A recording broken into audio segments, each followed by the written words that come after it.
A través de la Biblia, un análisis de la Biblia libro por libro que le ayudará a crecer espiritualmente. Estos estudios fueron diseñados por el Dr. J. Vernon McGee. Acompáñenos en este fascinante recorrido a través de la Biblia. La palabra de Dios. Soy Heiel Ortiz, dándole la bienvenida a bordo del autobús bíblico, mientras el autobús bíblico nos lleva a los capítulos 11 y 12 del segundo libro de Reyes, para lo que será otro estudio sangriento y espeluznante. Pero quédese con nosotros, porque también veremos el comienzo de un avivamiento bajo el reinado del rey Joás. Iniciamos en oración nuestro estudio de hoy. Padre Celestial, mientras escuchamos sobre el avivamiento en Judá, te pedimos que reavives nuestros corazones. Trae una lluvia que refresque a nuestras almas mientras nos saturamos en tu palabra. Llénanos de una alegría que solo viene de ti. En el nombre de Jesús oramos. Amén. Ahora iniciamos nuestro recorrido bíblico de hoy con las enseñanzas del Dr. McGee, en la voz de nuestro hermano Samuel Montoya. Continuamos hoy nuestro estudio del capítulo 11 del segundo libro de los Reyes. Y en nuestro programa anterior estábamos hablando de cómo Joás había llegado al trono de Judá. Y dijimos que cuando Joás tenía como 6 años, Joiada, el sacerdote, mandó a buscar a los jefes, a los capitanes y gente de la guardia de Israel, y les reveló que el rey tenía un hijo que todavía vivía. Ahora, cuando ellos se dieron cuenta de que había un hijo del linaje de David, pues se sintieron animados, gozosos y llenos de esperanza. Creemos que se habían cansado ya de esta mujer Atalía de todos modos porque se habían dado cuenta cuán sanguinaria era. Joiada pues mandó a buscar a los jefes de los capitanes y a la gente de la guardia de Israel y les dio instrucciones precisas con respecto a la seguridad personal de Joás, el nuevo rey. Y vimos que debían estar alrededor del rey por todos lados, teniendo cada uno sus armas en las manos. O sea que se tomó precauciones adicionales para proteger la vida de este pequeño, porque su vida no valdría nada si Atalía se daba cuenta que estaba vivo y podía darle muerte. El deseo de Atalía, sin duda alguna, era de matar a su propio nieto. Ella era tan cruel como lo era Jezabel. De modo que el pequeño fue protegido hasta el tiempo cuando pudiera ser presentado al pueblo. Continuamos hoy leyendo los versículos 11 y 12 de este capítulo 11 del segundo libro de los Reyes. Y los de la guardia se pusieron en fila, teniendo cada uno sus armas en sus manos, desde el lado derecho de la casa hasta el lado izquierdo, junto al altar y el templo, en derredor del rey. Sacando luego Joiada al hijo del rey, le puso la corona y el testimonio, y le hicieron rey ungiéndole, y batiendo las manos dijeron, «¡Viva el rey!». Este fue un gran día para el reino de Judá en el sur. Ahora tenían un rey del linaje de David. Las cosas por un tiempo allí parecían bastante desalentadoras. Veamos ahora la ejecución de Atalía. Leamos el versículo 13. Oyendo Atalía el estruendo del pueblo que corría, entró al pueblo en el templo de Jehová. No habían convidado a Atalía a la coronación del rey, por supuesto. Evidentemente ella estaba en el palacio de David, en el monte de Sión, desde cuya altura podía contemplar todo lo que acontecía en el área del templo.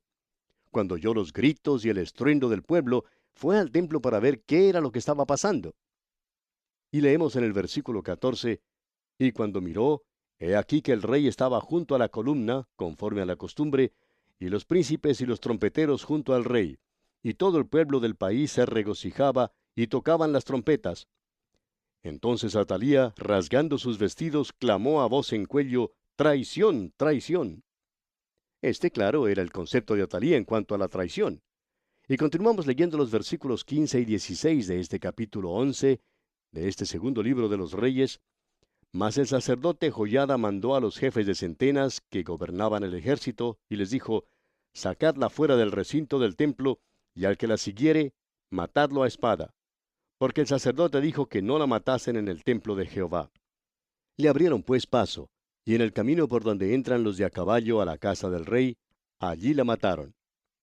Atalía trató de escapar, pero no tenía dónde ir. Ellos simplemente la mataron mientras ella trataba de huir, y así evitaron una apelación a la Corte Suprema. Acabaron con ella y creemos que hicieron lo correcto. Ahora, la remoción de Atalía quitó una nube negra del reino del sur. Había ahora un nuevo rey, pero este pequeño tenía que tener consejeros para reinar en su lugar debido a que era tan joven. Uno de aquellos que lo había gestionado todo en cuanto a Joás era el sacerdote Joiada. Él había sido quien también había dirigido la ejecución de Atalía. Leamos ahora el versículo 17. Entonces Joiada hizo pacto entre Jehová y el rey y el pueblo, que serían pueblo de Jehová, y asimismo entre el rey y el pueblo. Este es el principio de un retorno a Dios. Joiada el sacerdote dirige ahora un movimiento de regreso a la adoración de Jehová. La adoración de Baal reinaba en aquellos días. Había penetrado aún a Judá. Creemos que el pueblo iba al templo del Señor, pero al mismo tiempo adoraban a Baal. Y lo mismo sucede hoy día, amigo oyente. Muchos se portan religiosos los domingos y luego viven para el diablo durante los demás días de la semana. Hay muchos miembros de las iglesias que hoy en día viven así y al mismo tiempo se preguntan, ¿por qué es que la iglesia está muerta? La explicación no está en algún edificio, amigo oyente, está en las personas mismas. Y leemos ahora en los versículos 18 al 21 de este capítulo 11 del segundo libro de los Reyes. Y todo el pueblo de la tierra entró en el templo de Baal y lo derribaron. Asimismo despedazaron enteramente sus altares y sus imágenes, y mataron a Matán, sacerdote de Baal, delante de los altares. Y el sacerdote puso guarnición sobre la casa de Jehová. Después tomó a los jefes de centenas, los capitanes, la guardia y todo el pueblo de la tierra, y llevaron al rey desde la casa de Jehová, y vinieron por el camino de la puerta de la guardia a la casa del rey, y se sentó el rey en el trono de los reyes. Y todo el pueblo de la tierra se regocijó, y la ciudad estuvo en reposo, habiendo sido Atalía muerta a espada junto a la casa del rey. Era Joás de 7 años cuando comenzó a reinar.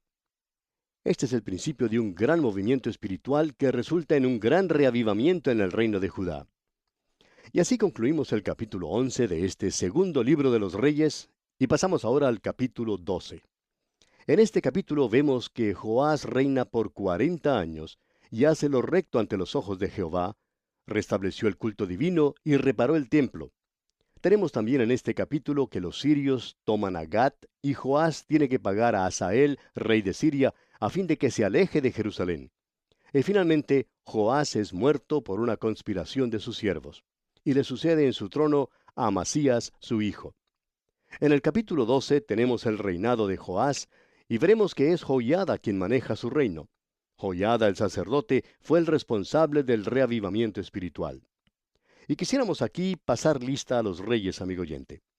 Hubo un total de 19 reyes que reinaron sobre el reino norteño de Israel. Hubo un total de 20 reyes que reinaron sobre el reino de Judá en el sur. Entre los 19 reyes que reinaron sobre Israel, ninguno se puede llamar rey justo. En realidad, lo único que se puede decir en cuanto a ellos es que todos fueron malvados. No hubo ningún rey bueno entre todos ellos. Ahora, en el reino sureño hubo 20 reyes, y solamente a 10 de ellos se les podría considerar como buenos. 5 de estos reyes eran excepcionales. Hubo 5 períodos de reforma y reavivamiento. Toda la reforma y bendición se incubó en el nido del reavivamiento espiritual. Estos períodos breves de tregua mantuvieron ardiendo los fuegos sobre los altares, los que en otros tiempos casi se apagaron. 5 veces el reavivamiento se encendió tal como lo hace el fuego en un bosque y pasó por toda la nación. No se trataba aquí de un fuego de destrucción, sino de construcción e instrucción. Dios visitaba a su pueblo con tiempos refrescantes enviados del cielo. Hubo un retorno a la palabra de Dios, hubo una adoración de Dios, hubo poder y prosperidad. Amigo oyente, cuando un reavivamiento ocurre, hay nuevo gozo en la iglesia. Habrá en la iglesia un poder renovado, habrá nuevo amor. Hoy en día faltan estas cosas en la iglesia alrededor del mundo. Lo que es importante para un reavivamiento es un retorno a la Biblia, la palabra de Dios. Este factor se ha visto detrás de todo gran reavivamiento espiritual. Personalmente creemos que nosotros podemos experimentar un gran reavivamiento en el día de hoy. Hace algunos años, el doctor Griffith Thomas dijo: "No veo en ninguna parte de las Escrituras que un reavivamiento de la iglesia verdadera sea contrario a la voluntad de Dios". Y el doctor James M. Gray dijo: no recordamos nada en las epístolas que justifique la inferencia de que las experiencias de la iglesia primitiva no pueden ser repetidas en el día de hoy. Lo que necesitamos hoy, amigo oyente, es un reavivamiento. En esta porción de las Escrituras aquí, Joás empieza a portarse como hombre. Leamos pues los primeros 2 versículos de este capítulo 12 del segundo libro de los Reyes.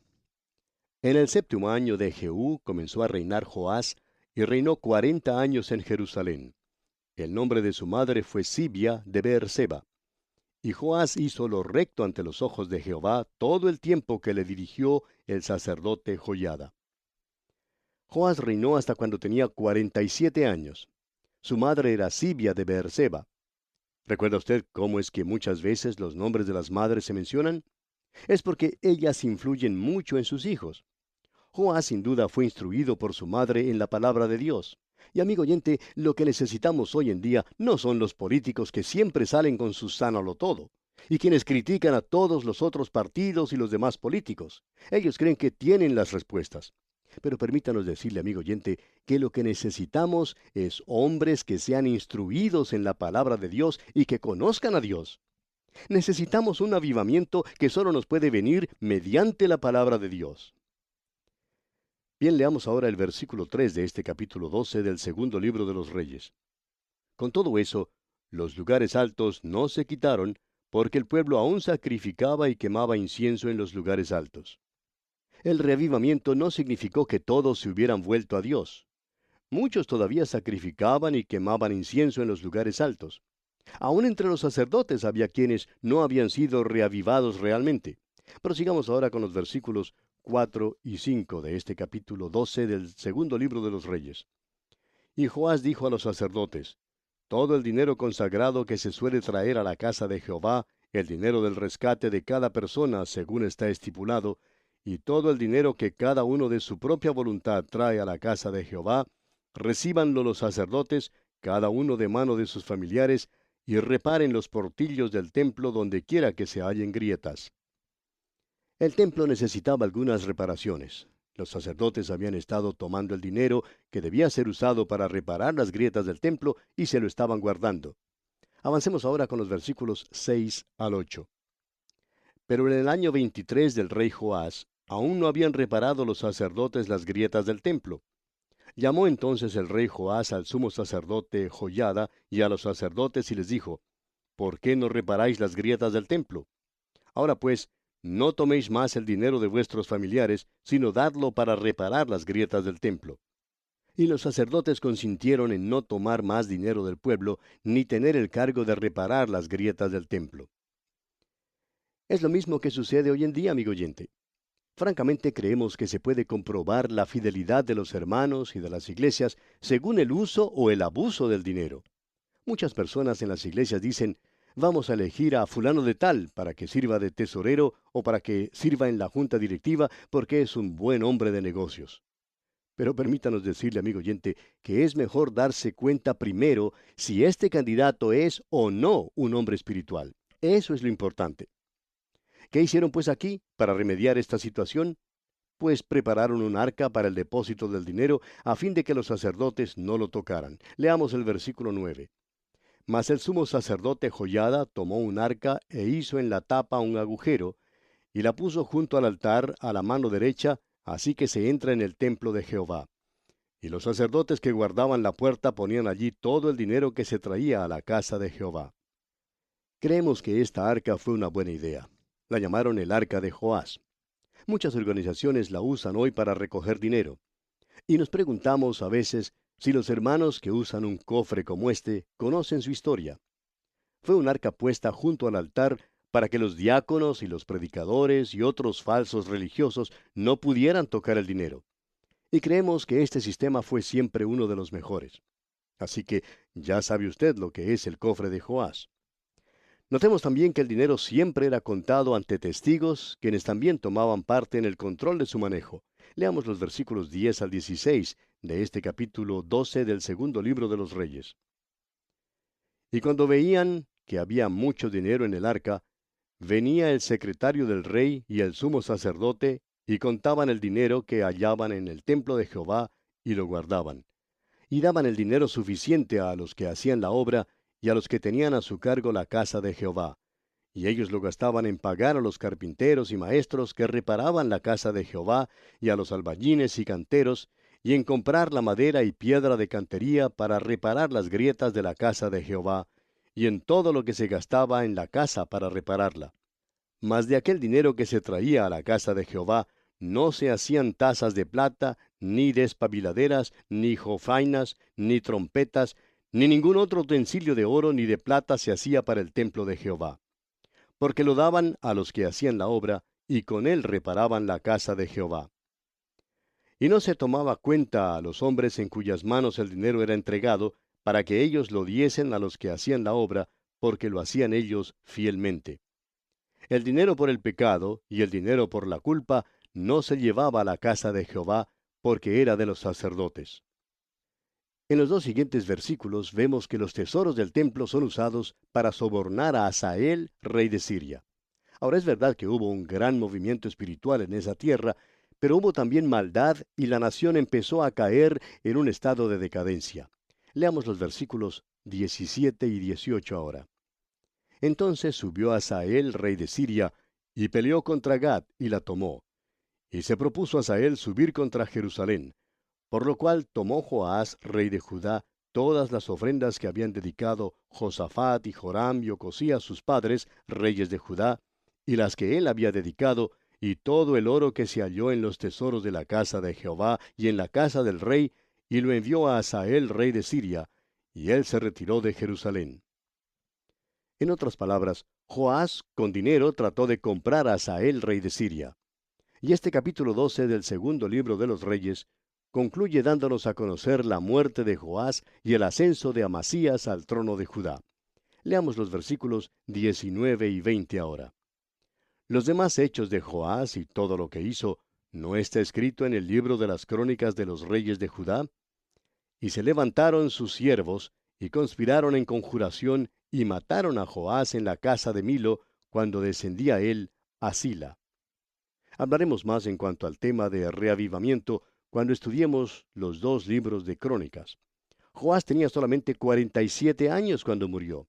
Sus siervos lo mataron y fue sepultado con sus padres en la ciudad de David. Amasías su hijo reinó entonces en su lugar. Y el versículo 21 de este capítulo 12 del segundo libro de los Reyes dice: Pues Josacar, hijo de Simeat, y Josabad, hijo de Somer, sus siervos, le hirieron y murió. Y lo sepultaron con sus padres en la ciudad de David, y reinó en su lugar Amasías su hijo. Joás había sido un buen rey. Veremos que Amasías también fue un buen rey. Amasías fue el 9º rey de Judá. Luego, Azarías seguiría a Amasías en el trono. Lo conoceremos a él también como Osías, quien reinó durante el ministerio profético de Isaías. Fue un gran período del reino sureño de Judá, pero durante este tiempo veremos que el reino del norte es llevado a Asiria, en un largo período de cautiverio. Y bien, así concluye nuestro estudio de este capítulo 12 del segundo libro de los Reyes. Pasamos ahora al capítulo 13.